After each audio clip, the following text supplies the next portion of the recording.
Bek anyar Persib Bandung, Fran Putros, resmi bergabung dalam latihan Persib di Thailand. Boyan Hodak pun memuji kemampuannya. Pelatih Persib Boyan Hodak mengamati bahwa kebugaran fisik pemain kelahiran Denmark tersebut cukup baik, walaupun baru saja bergabung. Putros mulai menyesuaikan diri dengan suasana tim yang baru baginya. Ia mengikuti latihan bersama untuk memulihkan kembali ritme bermainnya bersama tim. Dari segi fisik, Putros dalam keadaan yang baik. Namun dia memerlukan beberapa hari untuk bisa beradaptasi. Selain itu, Boyan juga menyampaikan keyakinannya mengenai kontribusi Putros di musim ini. Ia menyebutkan bahwa Putros adalah pemain yang serba bisa dan mampu bermain di berbagai posisi dengan kualitas yang sama baik. Satu-satunya masalah adalah dia tidak berlatih bersama tim untuk waktu yang cukup lama. Jadi dia butuh beberapa hari untuk beradaptasi. Boyan pun mengatakan pemain berposisi bek tengah tersebut merupakan pemain berkualitas. Ia punya fleksibilitas yang dapat memberikan kontribusi besar untuk Persib Bandung. Dia pemain yang bagus, jadi dia bisa bermain di beberapa posisi dan saya yakin dia akan sangat membantu kami tuntasnya.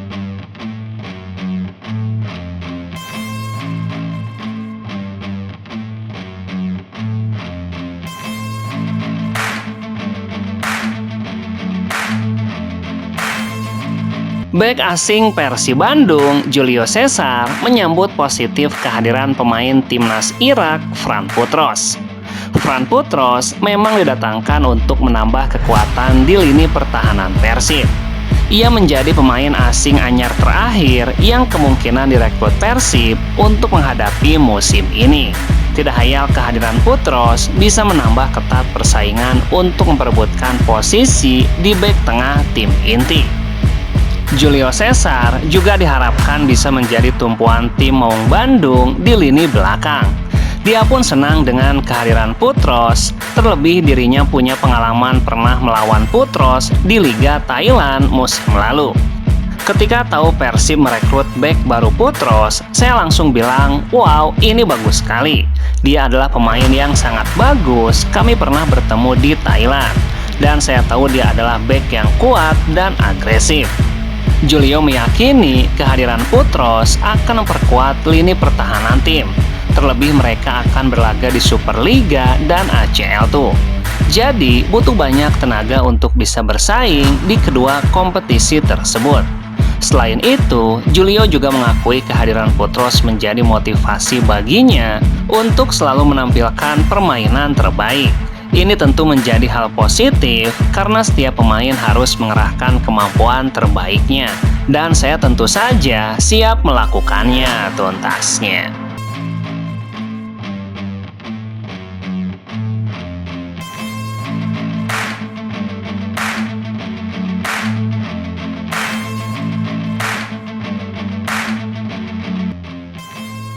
Menjelang Superliga musim depan, mantan bintang Persib Ciro Alves mendadak meminta doa setelah tertangkap kamera diduga tengah berlatih bersama Malut United. Dalam pesannya melalui saluran siaran Instagram miliknya, Ciro dengan tulus meminta doa dan dukungan dari penggemarnya agar bisa memiliki masa depan yang diberkati dan penuh keberhasilan. Halo semua, semoga kalian semua dalam keadaan baik. Saya ingin meminta dengan tulus agar kalian mendoakan saya, supaya saya memiliki masa depan yang diberkati dan penuh keberhasilan untuk saya dan keluarga saya, tulis Ciro Alves pada Rabu 23 Juli.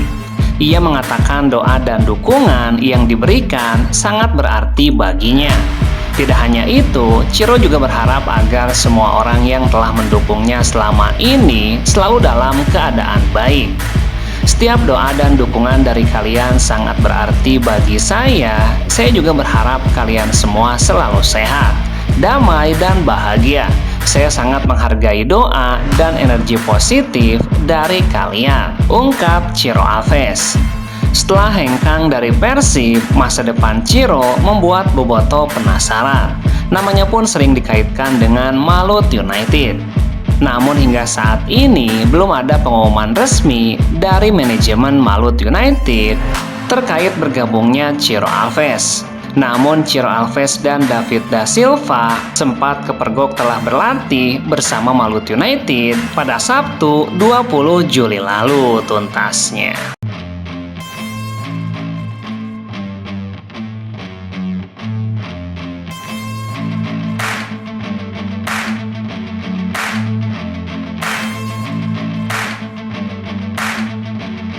Ketua Umum PSSI Erick Thohir memberikan tantangan kepada dua striker timnas U23 untuk membuktikan ketajamannya di ASEAN Cup U23 2025. Timnas Indonesia memiliki dua penyerang tengah yang dipasang bergantian dalam 3 laga di fase grup ASEAN Cup U23.